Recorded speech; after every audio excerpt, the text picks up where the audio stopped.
começar aí mais um 717 da SBE, que é esse nosso encontro aí matinal às quintas-feiras. Obrigado por estarem presentes. E hoje eu vou estar falando a respeito dos vieses, que nada mais é do que uma forma da gente estar buscando o quanto eu tenho que acreditar em determinado estudo. Antes de falar especificamente dos vieses, eu queria recomendar para vocês um livro. E por que um livro? Porque tem tudo a ver com o que eu vou falar hoje. Esse livro é de um psicólogo chamado Daniel Kahneman, que chama Rápido e Devagar. Eu vou dar um spoiler aqui, o livro é muito legal, muito bacana, mas de uma maneira bem simplista, o Kahneman ele divide o nosso cérebro como sendo um cérebro que ele chama de sistema 1 e o cérebro sistema 2. Esse sistema 1, ele seria um sistema rápido, automático, inconsciente, aquele toma lá, dá cá. Enquanto que o sistema 2 seria um sistema mais emocional.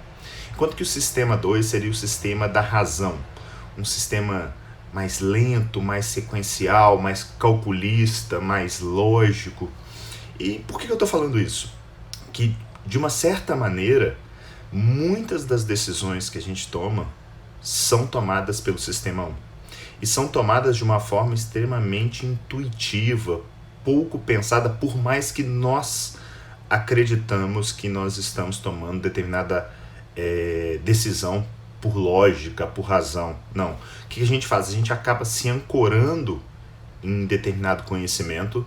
Então, se eu acredito em determinada dieta, se eu acredito em determinado suplemento, se eu acredito em determinado fármaco, eu parto do pressuposto que aquilo ali funciona e começo, de uma certa maneira, decidir mais rápido usando esse sistema 1. Os vieses, eles estão nesse jogo, nessa brincadeira, justamente nessa lacuna onde as pessoas acreditam que estão tomando uma decisão consciente, mas na realidade elas estão caindo numa pegadinha do cérebro. A maioria das pessoas que caem em vieses, e quem cai nesses vieses? Todo mundo.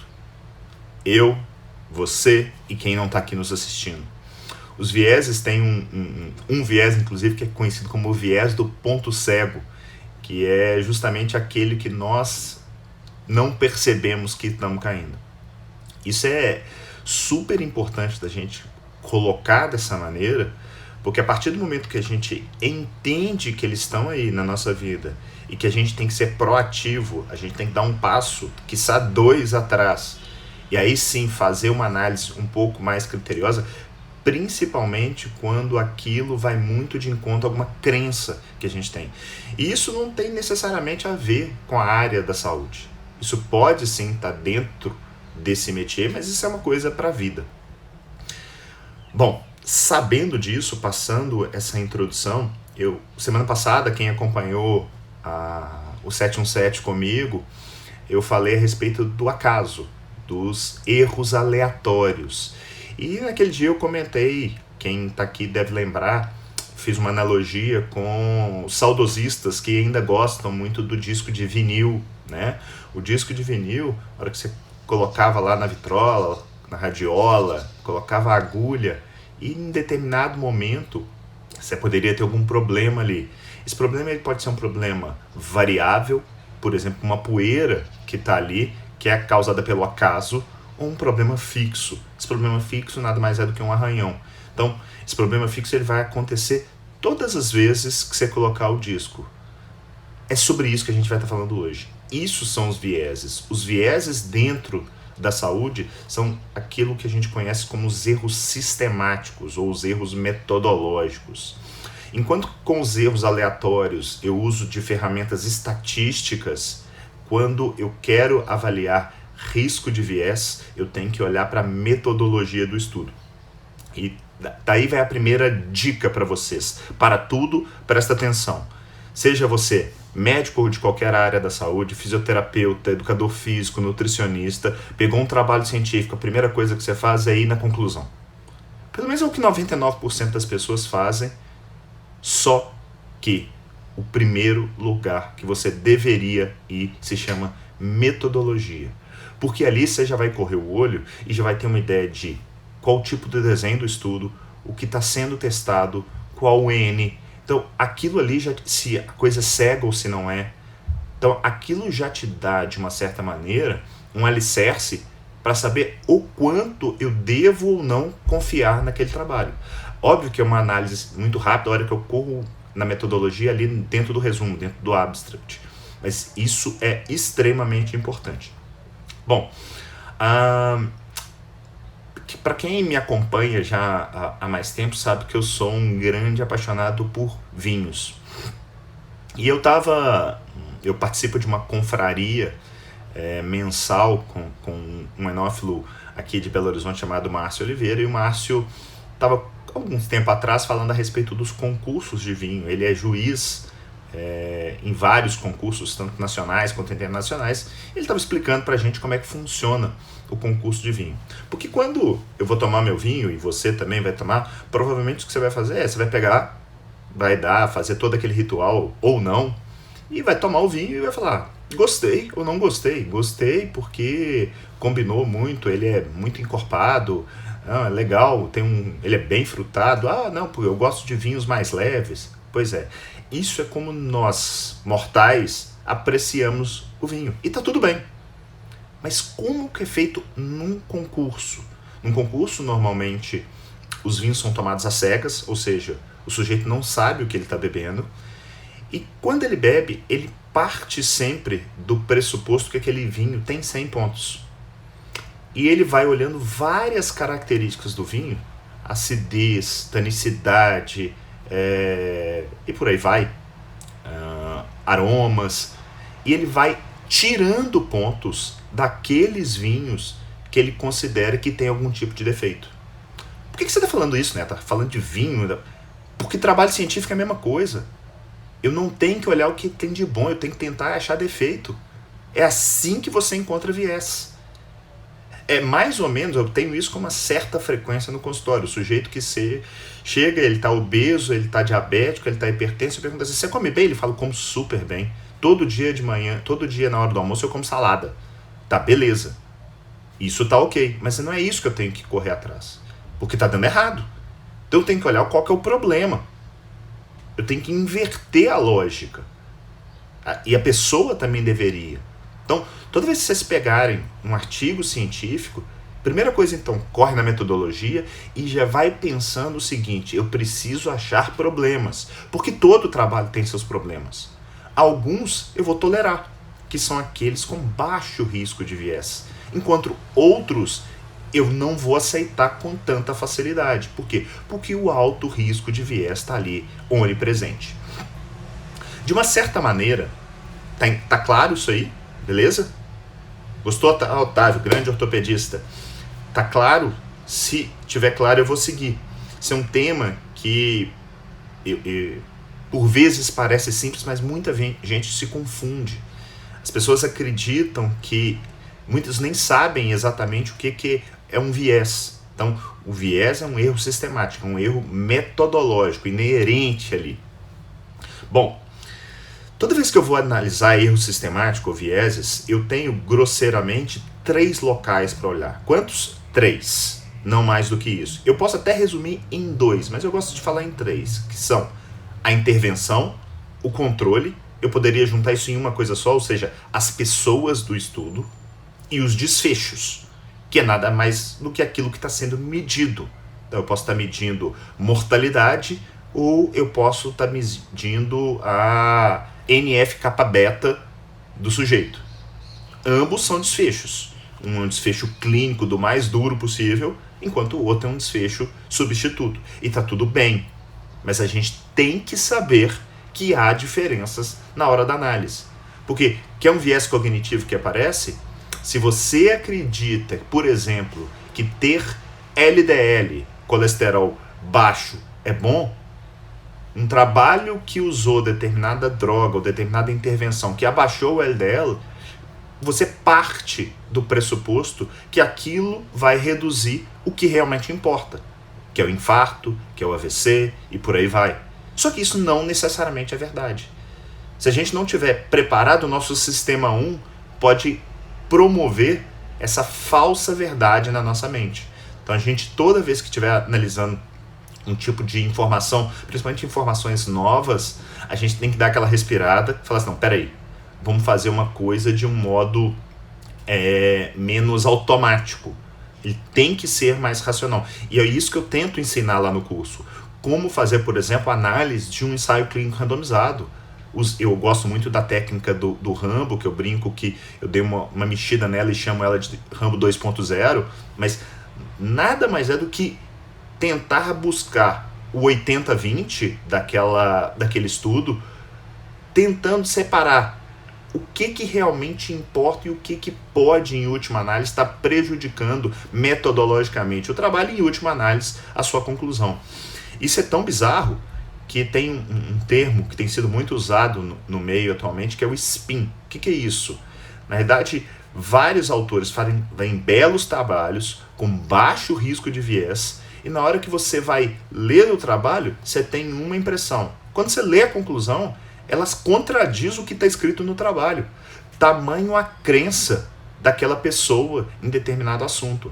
Então, o sujeito, ele acredita que comer muita proteína vai lesar o rim. E aí ele faz um trabalho e mostra que não lesa. E ele conclui que o trabalho deve estar errado. Por quê? Porque ele acredita tanto naquilo que ele não consegue aceitar que o trabalho dele, por mais bem feito que tenha sido, refutou aquela hipótese que ele acreditava, que ele tinha crença. Então, crença combina com a igreja. Crença não combina com ciência. E tá tudo bem.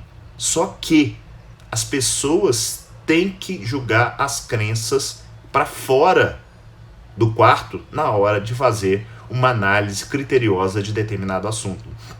Então, vamos pensar, por exemplo, vou pegar um exemplo legal aqui. O Dr. Eduardo Senra, que é um cara que eu respeito demais, endocrinologista, é um cara que acredita, por exemplo, no uso da suplementação de ômega 3 e de vitamina D. Eu sou o oposto, eu tenho uma certa relutância. O que eu tenho que fazer e o que o Eduardo tem que fazer na hora de fazer determinada análise de um texto nesse sentido?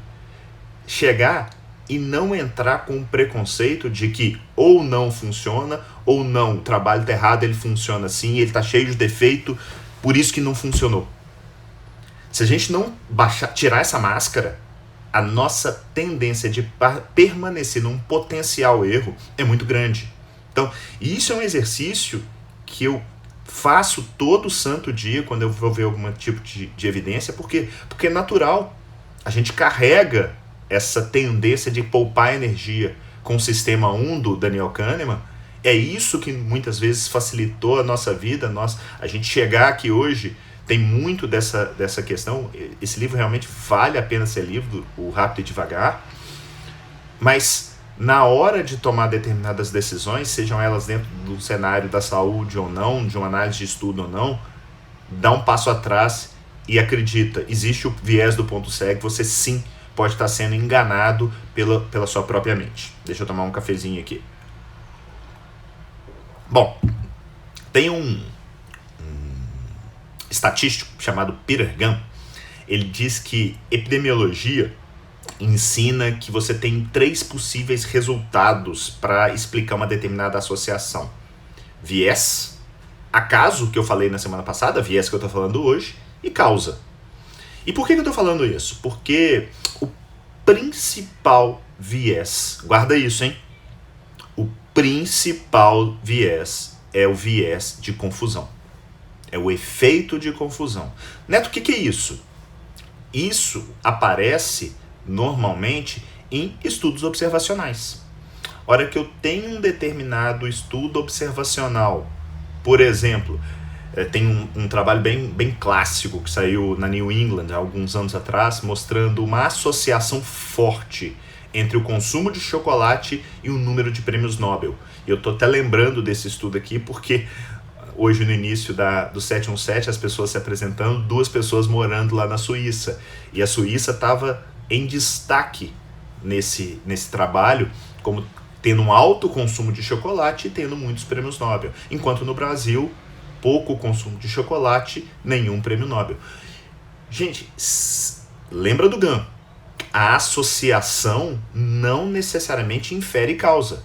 Ela pode ter ocorrido pelo acaso, e aí a gente olharia isso através de ferramentas estatísticas, ou ela pode ser um viés. E é esse viés que é o mais presente, é o viés de confusão. E como é que eu faço para conseguir minimizar? Repara bem que eu não estou falando que eu vou conseguir acabar com esse viés, mas como que eu minimizo esse viés? Através de uma ferramenta que é tão batida aqui com vocês. Já sabe? Randomização. Então, é aí que o ensaio clínico randomizado entra para minimizar o risco de viés. Por que ele entra para minimizar? Porque a randomização pode não ter sido efetiva. Ela pode ser ruim. Para quem é novo aqui, eu explico. O que é randomizar? Randomizar nada mais é do que sortear. Então, se eu tenho determinada hipótese, eu tenho uma determinada hipótese que diz que determinada droga reduz mortalidade. Para eu ter certeza, por quê? Porque eu tenho um estudo observacional mostrando que os sujeitos que tomaram aquela droga XYZ, eles morreram menos do que quem não tomou. E vamos supor que aquela droga, além de tudo, não tenha, de uma certa maneira, efeitos colaterais muito evidentes. O que normalmente tende a acontecer? As pessoas começam a usar aquilo de uma maneira desenfreada. E aquilo ali pode ser um ledo engano. O que deve ser feito? Eu preciso isolar essas variáveis. E como é que eu consigo fazer isso? Através de um experimento. Então eu vou pegar uma amostra, porque virtualmente todo estudo ele é amostral. Eu pego um segmento, eu vou randomizar, ou seja, eu vou sortear as pessoas, e aí eu vou ter pelo menos 2 grupos. Posso ter mais de 2, mas vamos facilitar a nossa conversa aqui. Então, eu tenho o grupo A e o grupo B. O grupo A ele vai ser submetido a determinada intervenção. Então, ele vai tomar o remédio, ele vai fazer determinada dieta, ele vai fazer determinada atividade física, ele vai fazer determinado tratamento odontológico, enquanto que o grupo B ou vai fazer algo placebo, porque não dá para não fazer nada, porque senão eu já tenho aí um viés muito forte, que é não ter o grupo controle. Eu falei muito a respeito disso na live sobre homeopatia. A gente precisa ter um grupo controle, porque senão o efeito placebo existe, o retorno à média existe. Então, se você não está entendendo bem o que é isso, vai lá depois e assiste no nosso canal da SBE Academy, o 717 a respeito de homeopatia, onde eu falo sobre isso. Mas a hora que eu faço essa randomização, eu consigo separar os 2 grupos de modo que eles são comparáveis. Então eu vou ter mais ou menos a mesma faixa etária nos 2 grupos, a mesma quantidade de homens e mulheres, a mesma quantidade de torcedores do Galo, a mesma quantidade de pessoas que têm determinada alteração genética que eu nem sei que elas têm. Por quê? Pela estatística, pelo próprio acaso. E por que não necessariamente a randomização ela é boa? Porque uma coisa é eu randomizar 10 pessoas. Eu posso fazer uma randomização onde eu vou ter 5 e 5, e essa randomização foi frustra. Por quê? Porque o N é muito baixo. Então, a hora que eu pego um trabalho, por exemplo, igual o WHI, estudo com 50 mil mulheres do início do século. Poxa, 50 mil mulheres, eu literalmente faço com que a randomização transforme esses grupos em grupos que são extremamente comparáveis. Como é que eu faço para olhar isso na prática? Guarda isso, mais uma dica interessante para vocês. Quero saber como é que foi minha randomização. O estudo é um ensaio clínico randomizado. Onde é que eu vi isso? Na metodologia do estudo. Você vai procurar a tabela 1. Pelo menos todo ensaio clínico que se preste vai ter a sua primeira tabela, é a tabela demográfica, a tabela que mostra como é que ficaram os 2 grupos. E aí eu vejo se os grupos são comparáveis ou não. Então, se na semana passada a gente falou a respeito do valor de P, um P menor de que 0,05 é algo que importa para eu mostrar a diferença, quando eu quero mostrar que os grupos são comparáveis, eu quero, na realidade, um P que se aproxime de 1.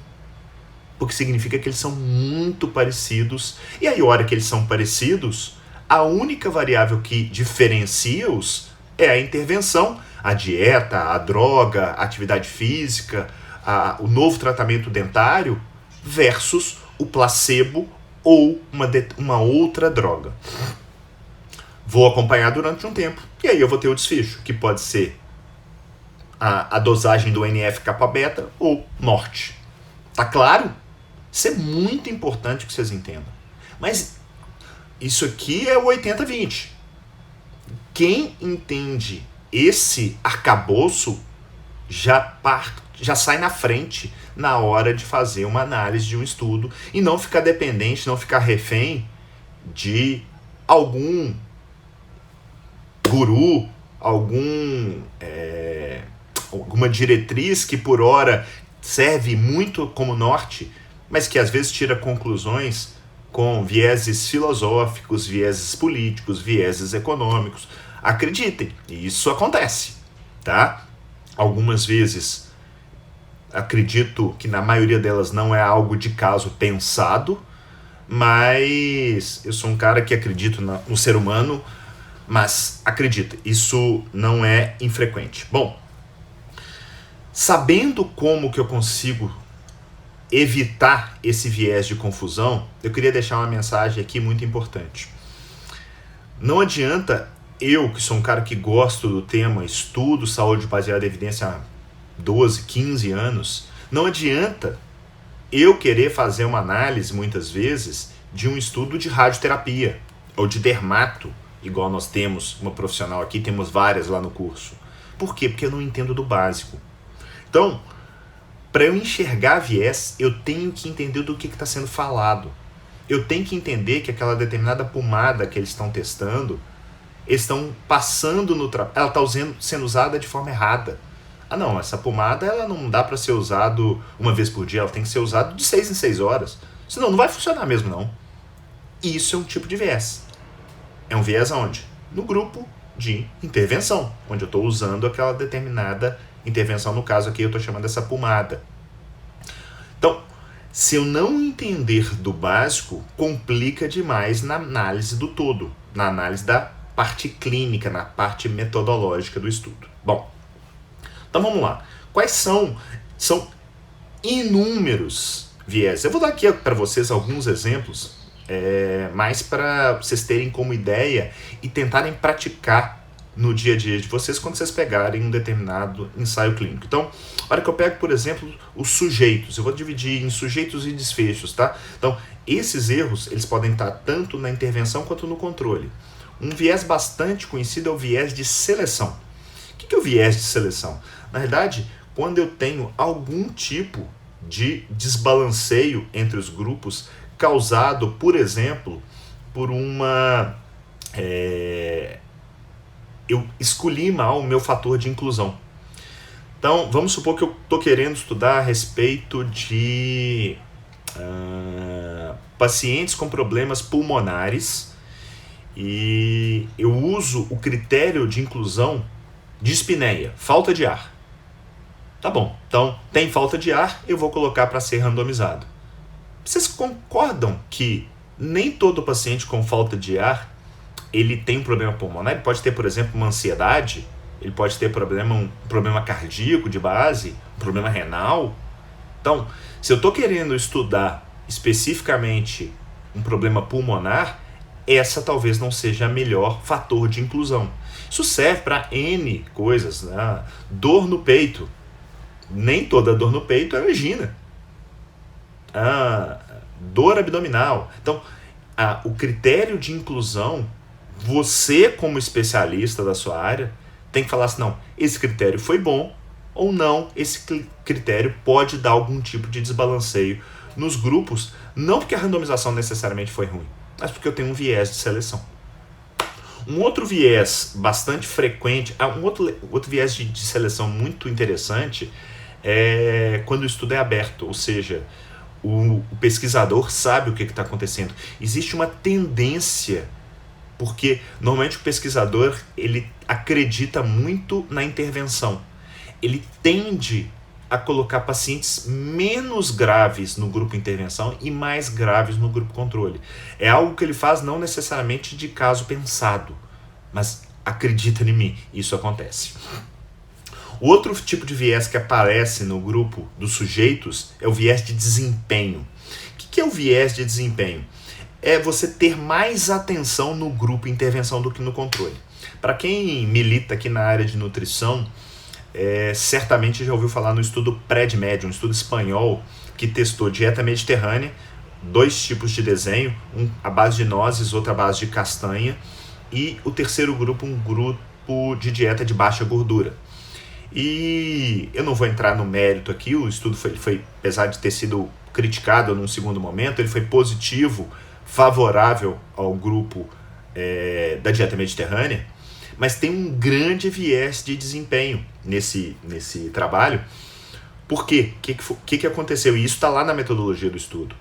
O grupo da dieta mediterrânea, ele era acompanhado mais de perto pelos pesquisadores. Ou seja, ele era mais estimulado, mais orientado. Isso faz diferença. Então, se eu tenho um determinado trabalho onde o grupo intervenção está sendo acompanhado pelos preceptores e o grupo controle pelos residentes, poxa, isso pode dar diferença no resultado. Isso é um outro viés que pode estar acontecendo.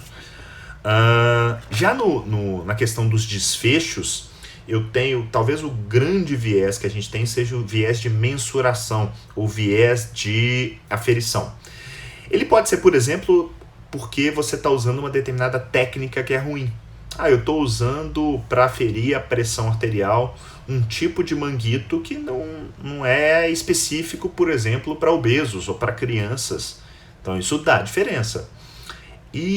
Mas na realidade, talvez o grande viés de aferição está em desfechos que são subjetivos. Como assim, Neto? Eu vou falar a respeito de qualidade de vida. O que é qualidade de vida?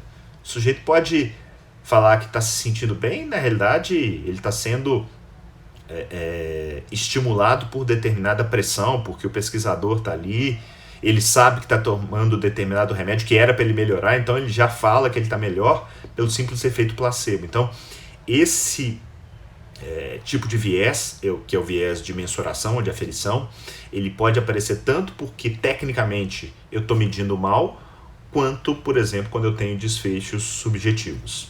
Outro viés de desfecho é o viés de segmento. Então, eu posso fazer um trabalho maravilhoso, com N enorme, randomizou legal, minimizou efeito de confusão, mas eu tenho, por exemplo, muita perda. O paciente parou de tomar o remédio, o paciente perdeu o segmento por qualquer razão que seja, teve muito crossover, ou seja, pacientes passaram a tomar o remédio estando no grupo placebo.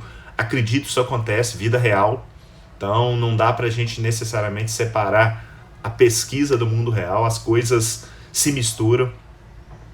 Tem um estudo bem interessante que aconteceu muito isso, que é o EVOLVE, um estudo na nefrologia, onde se testou uma droga chamada Cinacalcet. O estudo é negativo, mas ele foi desenhado para ter um poder estatístico de 90%.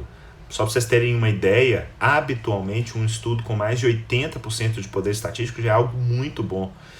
Só que ele teve tanta perda e tanto crossover que no final do estudo esse poder estatístico saiu de 50% para 56%. Ou seja, foi quase jogar uma moeda para cima tendo o estudo negativo. Então, eu não consigo dizer, e na realidade eu até uso essa droga, o Cinacalcet, por N outras razões, porque ele foi um estudo que mostrou-se extremamente falho. E falho porque nós, profissionais de saúde, atrapalhamos o resultado desse trabalho pela simples crença de já acreditar que a droga era importante a ser dada para aquele paciente que era para estar tomando o placebo. Então, assim, eu vou resumir para vocês algo que eu considero assim extremamente prático e que vocês podem usar hoje, assim, no próximo trabalho que vocês caírem na sua frente. Eu falei, olha, em vez de ir na conclusão direta, vai na metodologia. O que eu quero que vocês procurem? 2 coisas lá. 2, não mais do que isso. Eu já estou considerando que o estudo é randomizado, tá? Então, se ele for randomizado, a gente tem que saber se esse estudo é aberto ou fechado. O que é isso? Ele tem 2 coisas. Ele tem cegamento, que é algo de eu não saber, de depois de feita a randomização, se a intervenção, se o grupo de intervenção está tomando o que, nem o pesquisador, nem o paciente. Na medida do possível, isso tem que ser feito. Tem vezes que é muito complicado, por exemplo, é muito difícil fazer cegamento em estudos nutricionais, porque o sujeito sabe o que ele está comendo. Então como é que eu vou cegar nesse sentido? Mas em outros cenários de uso de medicamentos ou mesmo cirurgias é possível cegar. E se ele tem alocação oculta, que é o pesquisador não saber para onde vai o próximo paciente a ser alocado, porque ele minimiza a chance dele intervir de modo a colocar o paciente mais grave no grupo controle e não na intervenção. Então, se o estudo for aberto, o risco de viés é maior. E aí, eu vou refutar esse estudo? Posso parar de ler? Não. Aí eu vou olhar para o desfecho. Porque existe um certo yin-yang entre tipo de estudo, se é aberto ou fechado, versus o tipo de desfecho. Se eu tenho um estudo aberto, eu preciso, ou deveria ter como desfecho, um desfecho bem objetivo. Então eu não posso testar qualidade de vida se eu tenho um estudo aberto, porque o risco de viés vai ser muito alto. Então, se eu estou fazendo um estudo nutricional com determinada dieta e eu não conseguir cegar por razões óbvias, eu não posso testar qualidade de vida. Eu vou ter que testar algo mais objetivo. Por exemplo, morte, internação, algo que é mais fácil de aferir. Então, agora, se o estudo é fechado, ok, eu posso lançar mão de desfechos subjetivos e isso minimiza bastante meu risco de viés. Então, resumo da ópera aqui, galera. Os vieses, eles estão aí para todo mundo, na vida, no cenário da saúde não é diferente. Eu tenho que buscar ativamente por esses vieses, fazendo um estudo igual o enófilo lá, juiz de vinho faz, tentando buscar erros. Esses erros eu vou buscar dentro da metodologia. Essa metodologia, a principal tipo de erro é o efeito de confusão, ou viés de confusão, e como é que eu minimizo isso? Através da randomização. Por isso o problema com os estudos observacionais. O principal problema do estudo observacional é o viés de confusão, e isso fica claro quando existe já alguma crença relacionada. Se eu acredito que carne dá câncer, eu pego um estudo observacional com 1 milhão de pessoas, eu passo a crer que aquilo ali é verdade. E eu posso ter um grande viés de confusão ali pelo fato daquele estudo não ter sido randomizado. E passou disso, os outros, que são N vieses ou N erros aleatórios, eu vou buscar tanto nas personas, intervenção e controle, quanto no desfecho. Então eu tenho aí como exemplos viés de seleção, viés de desempenho, viés de mensuração, aí já falando dos desfechos, viés de segmento. Tipos de estudo, aberto ou fechado. Se o estudo é aberto, não tem alocação oculta, não tem cegamento, o desfecho ele tem que ser objetivo. Isso minimiza risco de viés. Se por acaso o estudo é fechado, aí ok, dá pra gente trabalhar com desfecho subjetivo. Ok? Dada a mensagem, pratique. Não adianta, isso serve para tudo. Se você não praticar, daqui a 2 horas você esqueceu boa parte do que eu te contei. Deixa eu ver o que tem de dúvidas aí. Vamos lá, deixa eu ver se pintou já alguma dúvida aqui. A Yara colocando aqui, que bom, muito bem explicado. Dr. Otávio Melo, é isso aí mesmo, os confundidores, o principal viés é o efeito de confusão. Não esqueça disso. Se você quiser entender por que eu e todo mundo que defende saúde baseada em evidência fala tanto dessa questão do estudo observacional, tá aí. A explicação técnica é justamente o efeito de confusão. Que fica muito óbvio quando eu tô falando de uma coisa bizarra, né? Tem aquele dito estudo australiano, que viu uma associação entre ataques de tubarão e consumo de sorvete. Se isso fosse causal, seria porque o sujeito tem um feromônio ou porque ele libera alguma coisa do sorvete, aquilo atrai o tubarão. Mas a gente consegue enxergar que o efeito de confusão aí é, na realidade, o tempo. Quando está mais quente, a pessoa entra mais no mar e tem uma maior probabilidade de ser atacado por tubarão.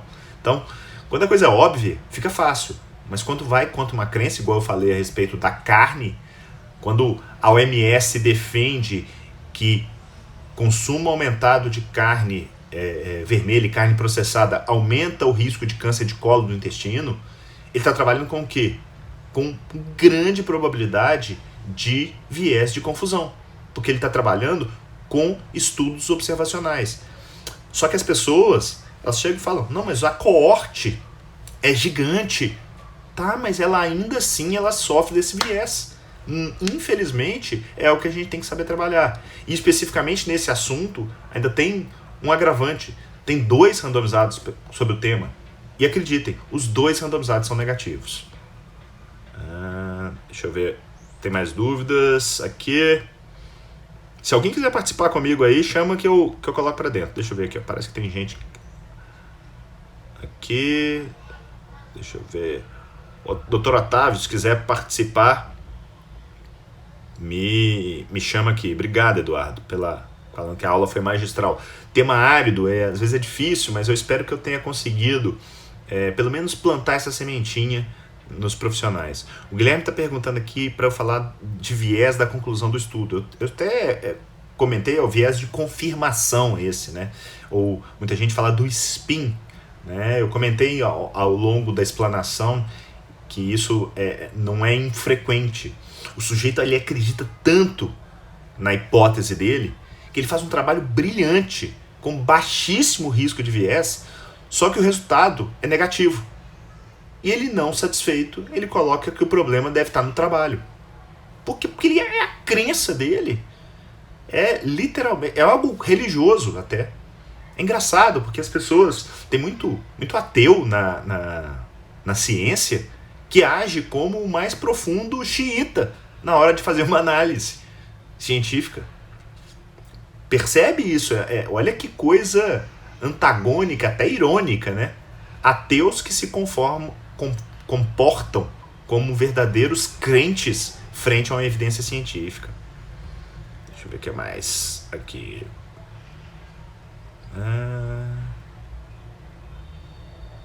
Deixa eu ver se tem dúvidas. Colesterol alto pode causar crise de labirintite. Deixa eu ver quem que perguntou isso aqui que eu acabei baixando. Edu Canaves, eu não sei esse é o nome, perdão. Assim, definitivamente, nunca vi nada testado nesse sentido. Eu acho que a coisa começa já com plausibilidade. Não vejo menor plausibilidade para o negócio. Não acho nem que cabe estudo sobre o tema. A Marcela colocando, esse lance da carne me dá uma dor de cabeça danada. Marcela, você nadar contra o sistema, eu brinquei ontem com você quando você fez aquela publicação que me deixou extremamente feliz do seu certificado de conclusão do curso. E vocês sabem que eu chamo vocês de Jedi, eu gosto muito do Star Wars e tal. E na realidade nós estamos lutando contra o Império. Né? Nós somos uma aliança rebelde. Por quê? Porque é muito mais fácil ficar ao lado do sistema e acreditar que carne mata. Quando há 6 anos atrás me apresentaram a dieta de baixo carboidrato, seria muito mais simplista falar, não, isso é loucura, esse negócio de comer gordura vai te matar. O tempo inteiro, eu falo que a low carb na minha vida ela não me mudou só como minha saúde, não. Me deixou muito mais cético. Porque eu já estudava muito saúde baseada em evidência, mas eu me comportava muitas vezes como religioso. Então, esse tapa na cara que eventualmente você toma, isso é muito bom, porque faz você acordar e te tira da zona de conforto e te mostra do socrático só sei que nada sei. A pessoa que entende efetivamente que ela não só pode, como em muitas das vezes ela vai estar errada, ela fica mais próxima da verdade. Só que a soberba, no meio médico, isso é o que mais existe. Porque eu sempre fiz assim. Porque na minha experiência, eu não estou falando aqui que experiência é ruim não, tá? Inclusive, experiência é um dos braços da saúde baseada em evidência. Mas tem muita gente que usa isso de uma forma extremamente soberba.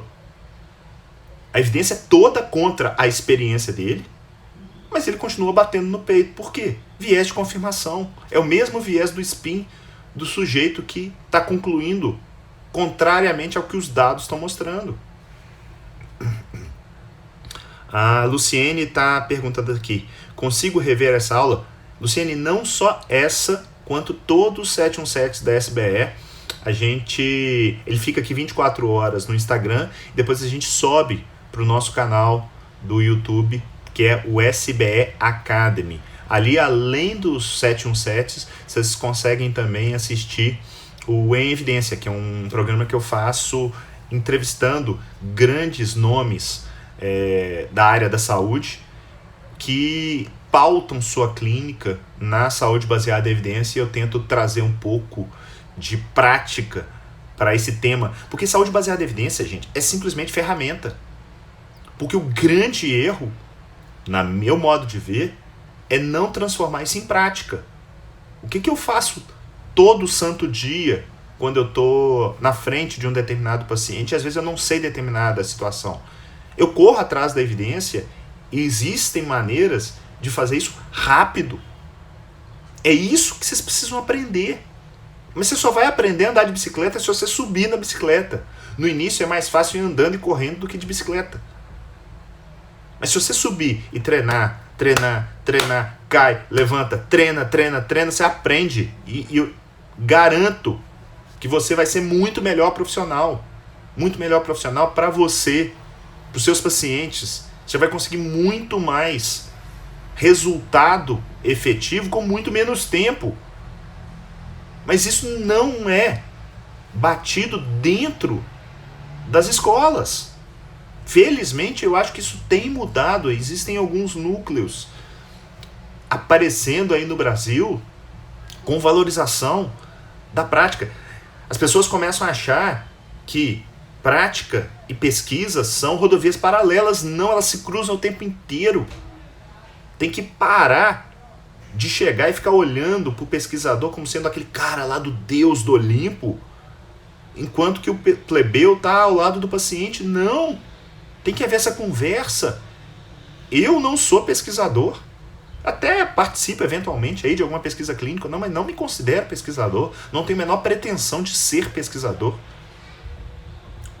A minha vibe, aquilo que me enche o coração, é fazer prática. Tá na ponta. Ensinar as pessoas que é possível sim transformar aquelas matérias chatas dadas na faculdade, porque eu achava um saco epidemiologia, estatística. Por quê? Porque é desconectado da prática. Eu não tenho que aprender a fazer teste do Q quadrado. Ele é importante? É, mas não preciso saber disso. Eu preciso saber como interpretar. Não preciso saber calcular o teste de Fischer. O 80-20 é muito mais simples do que parece. Apesar de não ser fácil de aplicar. Por quê? Porque exige sair da zona de conforto. Tudo que é novo exige dedicação. Você tem que entrar com alma, com vontade de melhorar. Você leva isso para a vida. Não acha que isso é só na área da saúde, não. Se você quer aprender uma língua nova, quer aprender uma nova modalidade esportiva, quer aprender a cozinhar, cara, você tem que treinar. Você tem que querer e não simplesmente chegar e falar assim, não, isso não serve para mim. Ou você colocar uma barreira, uma defesa de que isso seja um empecilho. Tá tudo bem, você testou e você se convenceu que andar de bicicleta é ruim por XYZ, beleza, mas você sabe andar. Eu duvido que alguém que entenda minimamente de saúde baseada em evidência dê um passo atrás e fale assim, não vou usar isso mais. Deixa eu ver o que mais aqui. A Kátia Fávero, que é uma nutricionista Jedi de São Paulo, perguntando: assistiu a dieta dos gladiadores? Lá citam alguns estudos.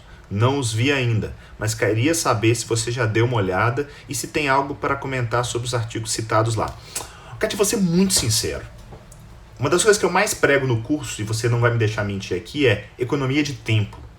Então, definitivamente, eu não vou assistir algo que eu já tenho uma convicção de que não vale a pena. Pô, Neto, mas aí você está sendo contraditório. Não. Eu conheço as pessoas que já fizeram isso por mim, perderam seu tempo, e que me falaram, olha, o lastro para pregar, eu não sei exatamente se é sobre vegetarianismo ou veganismo ou o que quer que seja, é todo em estudo observacional. Cara, pra que eu vou perder meu tempo assistindo isso? Pra passar raiva? Não. Eu vou assistir uma série que não tenha nada a ver com medicina para aprender a respeito de outro tema, sobre física quântica. Então, tempo é uma variável muito cara. E eu não estou falando aqui que seja impossível um trabalho mostrar que o vegetarianismo ou o veganismo é melhor do que a dieta carnívora. Isso é possível? É. A probabilidade pré-teste, que é outro termo que os Jedi já sabem o que se trata, é alta? Não, é baixa. Por N razões. Mas pode existir? Pode. Teste. Teste e chegue a uma determinada conclusão. Isso serve para tudo. Agora, até lá, a gente transita muito em zona cinza. Aí entram os princípios filosóficos da saúde baseada em evidência, que a gente tem um módulo no curso só sobre isso. O principal deles é Hipocrático, pai da medicina. Primeiro, não lesar. Então, antes de fazer bem, então, vou usar o próprio Eduardo aqui, que prescreve, inclusive ele toma ômega 3. Eu não consigo dizer que o ômega 3 não funciona. E eu posso sim chegar e falar que existe um baixo risco de fazer mal. Mas existe. Tem trabalho aí com vitamina E, que todo mundo acreditava que o O do borogodó para câncer, mostrando aumento do câncer. Então, eu prefiro não fazer nada, mesmo podendo estar errando e deixando de oferecer alguma coisa. Por quê? Porque, por exemplo, no ômega 3, isso já foi testado tantas vezes que, caso exista um potencial benéfico, a diferença vai ser pífia. Até porque a gente sabe que existe uma coisa chamada viés de publicação. Tende-se a publicar muito mais coisa positiva do que negativa. E mesmo assim, virtualmente, a enorme maioria dos trials são negativos. Então, eu volto sempre na tecla, bato sempre na tecla de a gente precisa parar de procurar doença, de procurar pílula mágica, de procurar santo graal, e a gente precisa cuidar da saúde como um todo. Hoje à noite eu vou estar em Ubá, dando uma aula que chama O Médico que eu quero para mim. E nessa aula, uma das coisas que eu defendo é aquilo que eu costumo chamar de quebra-cabeça da saúde, que é o alicerce para mim, para qualquer profissional de saúde defender dentro do seu consultório, dentro do hospital, dentro da sua academia. Você precisa falar e entender minimamente sobre 4 peças desse quebra-cabeça: alimentação e hidratação, sono, movimento. Pô, mas movimento é coisa de educador físico, nutrição é coisa de nutricionista, saúde mental é coisa de psiquiatra, psicólogo. O erro tá aí. O ser humano, ele não é fracionado. Então, se você não entender minimamente disso, a probabilidade de você errar ou de não ajudar como deveria aumenta demais. Promova isso, que você vai estar muito provavelmente fazendo muito mais bem do que com o tiro dado por um sniper a milhares de quilômetros, que ele acerta, mas você não é sniper. Deixa eu ver o que é mais aqui. Quanto tempo eu tenho? Tem mais uns minutinhos. Obrigado aí pelos elogios. Nutri Letícia Low Carb. Letícia, deixa eu fazer aqui ao vivo. Eu tô devendo para ela falar a respeito dos atletas low carb, que inclusive eu participei, os atletas low carb que ela faz junto com o André. É um projeto lindo que eu tive a honra de participar e que está completando 1 ano. Então, parabéns para vocês. E hoje, se eu não estou enganado, acho que não, vai ter uma live dela com o André e mais 3 convidados. 2 eu conheço pessoalmente, que é a Janaína Endócrino, que entende muito de dieta cetogênica no contexto de câncer, e o Pedro, que é um educador físico que virou um amigo, que eu treino lá no estúdio dele.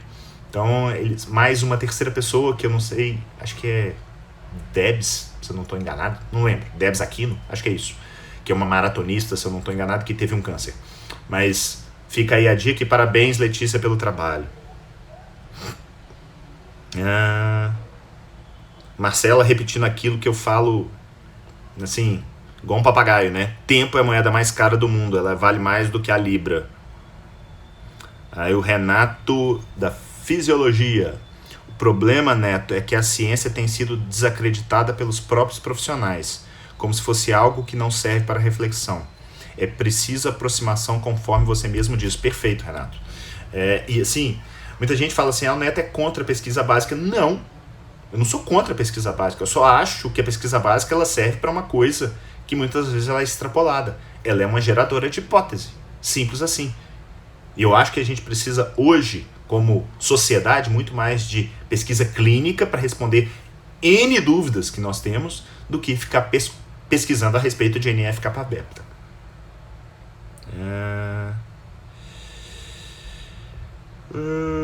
O Rodrigo Polesse e o Dr. Souto fizeram esse trabalho chato antes. Realmente foram uns dos que analisaram esse documentário dito da Netflix. SBE Academy, me lembrando aqui, final de semana, no sábado e domingo eu vou estar no evento Alimente, vou estar palestrando a respeito de proteína e saúde renal, uma análise baseada em evidência. Então eu vou dissecar o tema e mostrar para vocês como é possível fazer isso na prática clínica de uma forma extremamente técnica, mas pragmática. Quem puder participar vai ter vendas. Eu acho que presencialmente é o tipo de evento que vale a pena participar. Se você é de São Paulo, então o que você está perdendo tempo de não estar lá ainda? Mas vai ter também online para você que está à distância. E hoje, às 13 horas, nós vamos estar sorteando 2 ingressos para participação. Então, para quem não viu, ontem a gente fez uma postagem. Lá tem as regras de como participar. Até às 13 horas as pessoas podem lá marcar e tem as regras lá no post. Tá? Quanto tempo eu tenho? Mais 4, 5 minutinhos, né? Noemi, eu falei em dermato, grande Jedi, me desceram aqui, mas a Noemi, que é uma dermato que fez parte do meu primeiro curso, já terminou com muito louvor. Eu tenho certeza que já tive um feedback dela que isso mudou muito a vida profissional. Ela está falando assim, nós não podemos nos esquecer da antropologia, da história, da fisiologia. Claro que não, definitivamente não é isso que eu prego, que eu defendo. O que você não pode fazer muitas vezes e acontece é, por exemplo, pegar a fisiologia e colocar na frente da pesquisa clínica. A fisiologia ela vem como anteparo, ela vem como geradora de hipótese e não como definidora. Eu falo que o canto da sereia na área da saúde se chama mecanismo. A partir do momento que você vê um mecanismo determinado e acredita piamente naquilo, você necessariamente corre um risco grande de se dar mal. Eu tenho aqui 2 minutos, tenho vários elogios aqui. Eu queria agradecer vocês por estarem todo dia não, né? Toda quinta-feira de manhã comigo, às 7h17. Tem vários comentários aqui, eu não vou poder me estender muito. Um grande abraço, obrigado pela presença, obrigado por essa troca de informações. E caso você esteja lá no evento Alimente ou nesse evento em Ubá hoje, me procura lá, vamos trocar uma ideia, bater uma foto, mostrar para o mundo que o nosso exército de Jedi está crescendo. Ok? Grande abraço, fiquem com Deus, boa quinta, até a próxima. Valeu, tchau.